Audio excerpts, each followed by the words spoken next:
Happy Sunday বন্ধুরা। আজ হলো রবিবার, আর রবিবারে দুপুরবেলা কী কী রান্নাবান্না করলাম আজকে তোমাদের সাথে সেটাই শেয়ার করছি। এখানে আছে একদম গরম গরম ধোয়া ওঠা ভাত, তারপরে এখানে আছে মুসুর ডাল, পেঁয়াজ দিয়ে করেছি মুসুর ডাল। আর এই পেঁয়াজ দিয়ে আমার সোনাজিয়া খুব ভালোবাসে, তো মানে পেঁপে ডাঁটা দিয়ে করার থেকে ওরা পেঁয়াজটা দিয়ে বেশি পছন্দ করে।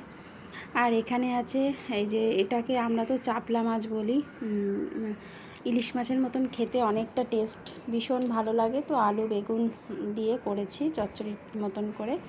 এটা হাজব্যান্ড খেতে খুব ভালোবাসে এই চচ্চড়িটা, আর এই মাছটা ওর ভীষণ মানে পছন্দের মাছ, তো এটা করেছি।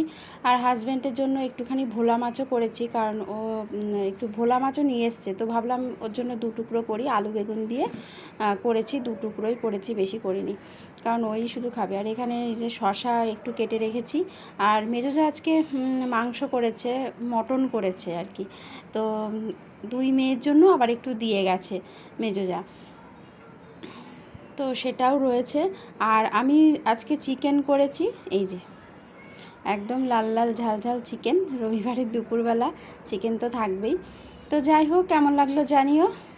আজকের মতন টাটা।